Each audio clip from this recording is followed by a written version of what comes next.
محترم مکرم ناظرین، سلام مسنون۔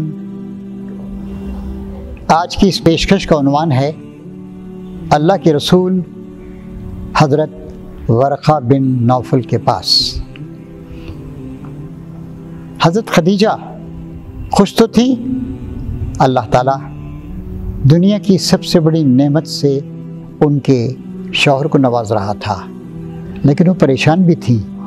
چنانچہ وہ دوڑی دوڑی اپنے چچا زاد بھائی حضرت ورقہ نوفل کے بیٹے ان کے پاس پہنچی۔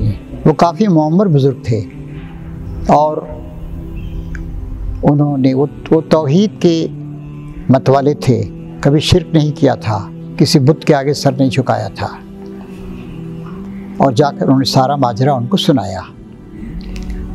وہ انجیل کا مطالعہ بھی کیا تھا، بلکہ انجیل کی تشریح بھی کرتے تھے، اور وہ عیسائی ہو چکے تھے۔ عیسائیت پورے طور سے خراب نہیں ہوئی تھی، اس کے اندر توحید کو ماننے والے لوگ بھی اس وقت موجود تھے۔ جب انہوں نے یہ سارا قصہ حضرت خدیجہ سے سنا، جو ان کی چچیری بہن تھی، تو کہا پاک ہے، پاک ہے، قسم ہے اس ذات کی جس کی مٹھی میں ورقہ کی جان ہے۔ خدیجہ، اگر تمہاری بات صحیح ہے تو یہ وہی ناموس رازدار ہے جو موسیٰ کے پاس آتا تھا۔ بخدا محمد اس امت کے نبی ہوں گے، ان سے کہو ڈرے نہیں، اور جو کچھ کر رہے ہیں کرتے رہیں۔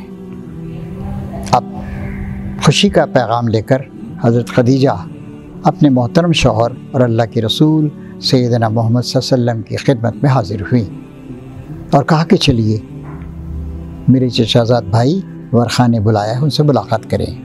چنانچہ ان کے گھر کی جانے سے پہلے حضور اکرم صلی اللہ علیہ وسلم خانہ کعبہ کی طرف چلے تاکہ اس کا طواف کر لے، اور وہاں حضرت ورقہ وہ بزرگ شخصیت ان کو مل گئے۔ کہا میرے پیارے بھتیجے، ذرا مجھے تو سناؤ کہ تم نے کیا کیا دیکھا۔ جو کچھ ہوا تھا پورے کا پورا ماجرا بے کم و کاست سیدنا محمد صلی اللہ علیہ وسلم نے حضرت ورقہ کو سنا دیا۔ ورقہ نے کہا اس ذات کی قسم جس کے قبضے میں میری جان ہے، تم نے جو کچھ دیکھا اور سنا ہے اس سے صاف ظاہر ہے کہ اللہ نے تمہیں رسالت اور پیغمبری کے منصب جلیلہ پر فائز کر دیا ہے۔ بلا شبہ وہی ناموس رازدار ہے جو موسیٰ علیہ السلام کے پاس آتا تھا۔ بھتیجے، تم نبی ہونے کا اعلان کرو گے تو لوگ جھٹلائیں گے، ہر طرح ستائیں گے، گھر سے بے گھر کر دیں گے، جنگ کرنے سے بھی نہ چوکیں گے۔ کاش اس وقت میں زندہ رہتا تاکہ میں تمہاری مدد کر سکوں۔ بہت بوڑھے ہو چکے تھے وہ۔ تو حضور نے پوچھا تو کیا میری قوم کے لوگ مجھے گھر سے بے گھر کر دیں گے؟ ظاہر پریشانی کی بات تھی، اور ابھی تو نبوت کے جو طور طریقے ہیں اور آپ کو ذمہ داری جس طرح ادا کرنی ہے اس کا پورا علم بھی آپ کو نہیں ہوا تھا، تو لگتا تھا کہ دور سے پریشانیاں جھانک رہی ہیں۔ تو انہوں نے کہا ہاں یقیناً ایسا ہوگا، جب بھی کوئی نبی آیا قوم نے اس کے ساتھ یہی سلوک کیا۔ اگر وہ دن دیکھنے نصیب ہوئے تو میں تمہاری مدد کروں گا، اگر اللہ ایسا چاہے تو، کیونکہ ان کو اپنی زندگی کا یقین نہیں تھا۔ اور پھر نہایت احترام کے ساتھ وہ نبی کریم صلی اللہ علیہ وسلم کی طرف بڑھے اور ان کے سر کو بوسہ دیا احترام کے ساتھ، محبت کے ساتھ۔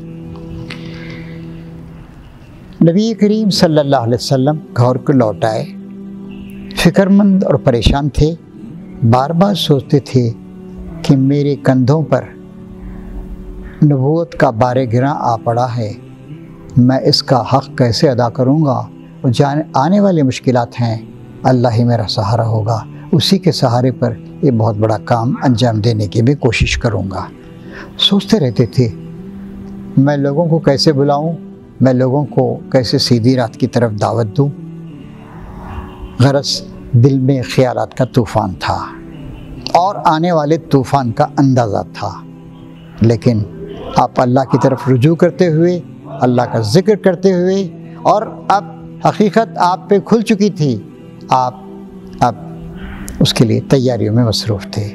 خدا کا ذکر غالباً وہ کیفیت رہی ہوگی آپ کی، نہ غرض کسی سے نہ واسطہ، ہمیں کام اپنے ہی کام سے، تیرے ذکر سے تیرے فکر سے، تیری یاد سے، تیرے نام سے۔